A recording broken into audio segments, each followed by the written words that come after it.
So I'm going to begin with my 6-word story. There is one thing that I really learned in those TV cooking shows. It's the importance of always seasoning your food properly. And while I was presenting this little presentation, while I was creating it, I realized that the York River has a lot in common with Gordon Ramsay. Every once in a while, the York says, we really need more salt. All right, some background information on this presentation. In estuaries, it's very common to have things like pH, nutrients, to have a strong relationship with salinity. So that's what I'm illustrating in the figure on the right. The horizontal axis is the salinity. So on the left, you have fresh river water.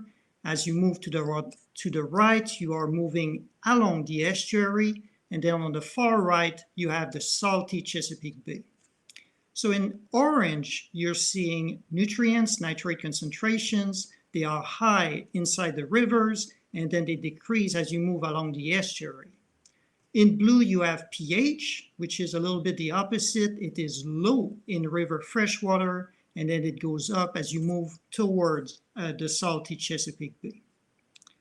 So the cool thing about those relationship between water quality and salinity is that you can really focus just on salinity and at the same time learn something that is relevant for water quality within the estuary. So that's my motivation today for focusing on the salinity of the York. The way I do this is I use a numerical model. So if you look on the figure on the right, there is a rectangle. This rectangle is the extent of my model domain. You see that the edge of the model, one piece is sitting inside the main stem of the Chesapeake Bay, and then the rest of it is sitting inland. There were multiple model studies that were done over the past 20 years. The way this one innovates a little bit is that we're using highly accurate information about conditions from the main stem of the bay and also highly accurate information for what's coming from inland, meaning the nutrients and the fresh water. So my goal today is really to examine the fluxes of salinity S within the York estuary. But more than that, I would like my little analysis to distinguish between fluxes of fresh river water, fluxes of salty Chesapeake Bay water, and everything in between those two extremes. So to do this, I'm using this method from McCready 2011. I'm using a three-dimensional model, and then I'm computing Q, Q being the fluxes. And Q is computed as a function of S, salinity. So in the end, what I obtain is something like a histogram. It's the fluxes as a function of salinity. So I repeat this calculation of the histogram for every point along the estuary, so along X, and also every point in time, T. So that's my little analysis. Now, the fluxes Q, they have a sign. They can be positive or negative. We're going to say that if the flux is positive, it's coming into the estuary, which is shown in blue in the schematic. If it's coming out of the estuary, that's going to be negative. It's going to be shown in orange. So those two components, the inflow and the outflow, basically it forms the estuarine circulation of the York. So let's look at the results a little bit to have an idea of what they look like. The horizontal axis is the fluxes in cubic meters per second. When the fluxes are positive, as I was saying, that's the inflow, it's coming in the estuary. If the fluxes are negative, then it's the outflow, it's coming out, and it's going to be orange. Now, the inflow and the outflow are shown as a function of salinity, which is on the vertical axis of the figure. So that's the histogram that I was describing earlier, and this particular one is representative of the mouth of the York. So the take-home message of this figure is that there is no single salinity value that represents the inflow or the outflow. In fact, when you look at it, it's like the inflow and the outflow, it's actually a distribution of salinities that contribute to either the outflow or the inflow. And the reason you have such a broad distribution of salinities involved in the inflow and the outflow is because this particular figure is an average over the year 2005. This means that the figure integrates all the variability of everything that took place during the year 2005. We're going to go back to that later. But first, I would like to see how things change along the York Estuary. So for example, the figure on the left is a map of the area surrounding the York. So here the north is pointing toward the right. And earlier I was showing, in my previous slide, I was showing the mouth of the York, so close to Gloucester Point. And in the map, as you go up, you're moving inland up to the Pamunkey and the Mattaponi.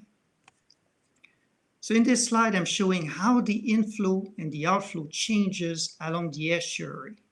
So the inflow is in blue, the outflow is in orange.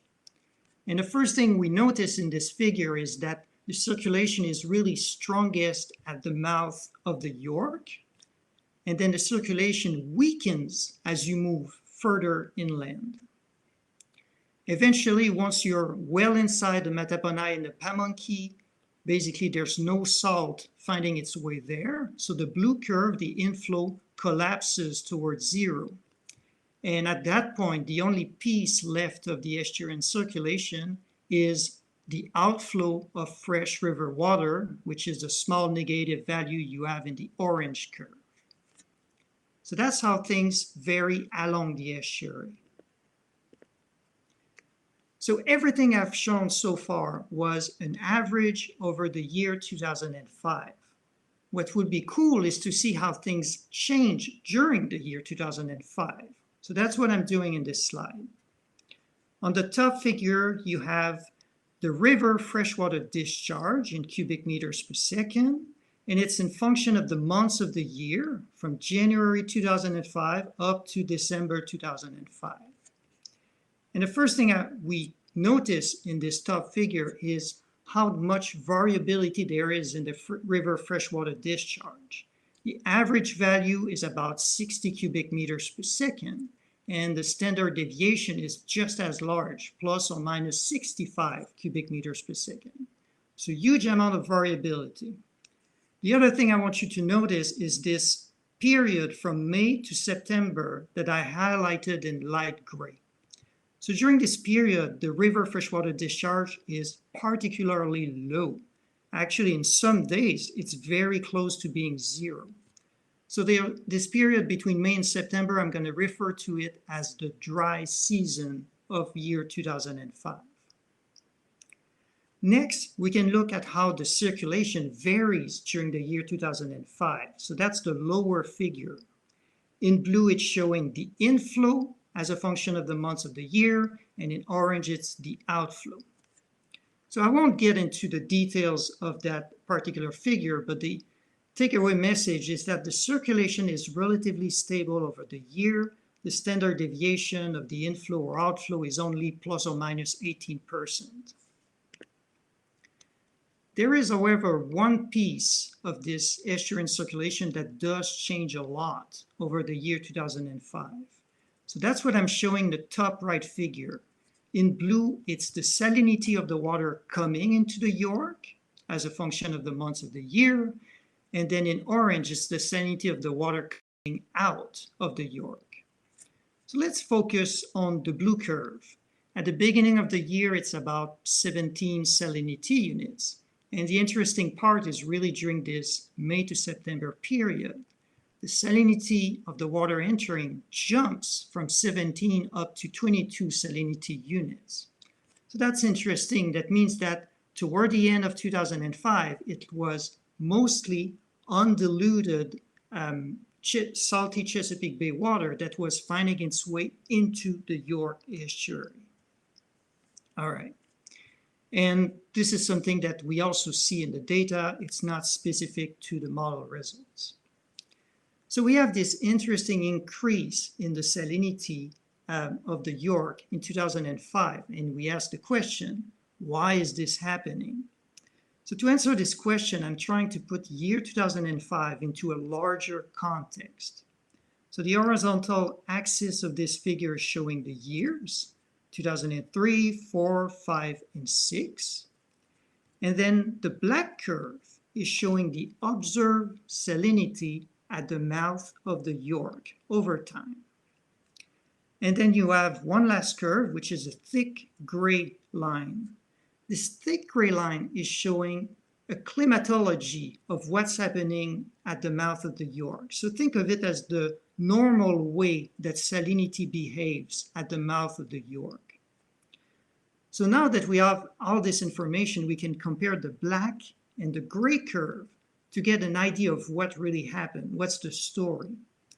So the year 2003 and 2004 are what we call wet years, meaning higher than average precipitation and higher than average river freshwater discharge. The consequence of this is that the salinity of the York was unusually fresh during year 2003 and 2004. Now, in 2005, we have this interesting increase in salinity that we were focusing on in the previous slide. And we clearly see what's happening once we hit this dry season of 2005.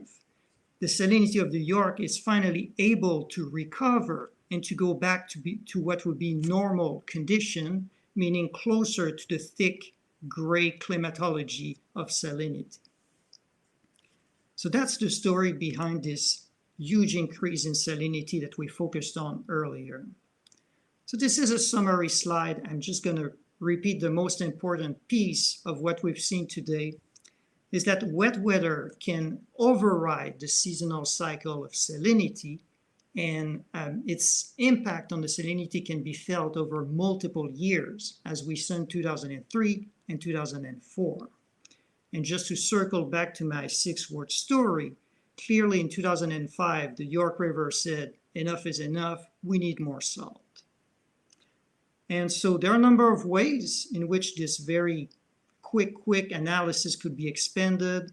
We're thinking about perhaps comparing the York with other nearby tributaries, such as the James, the Rappahannock. And obviously, the only thing I talked about today was the salinity. So it would be interesting to extend this to water quality. And so we have a graduate student, Feda, who will eventually use this model to study the carbonate system of this region, and I invite you to watch his poster later today. So I hope I have time for questions. Thank you.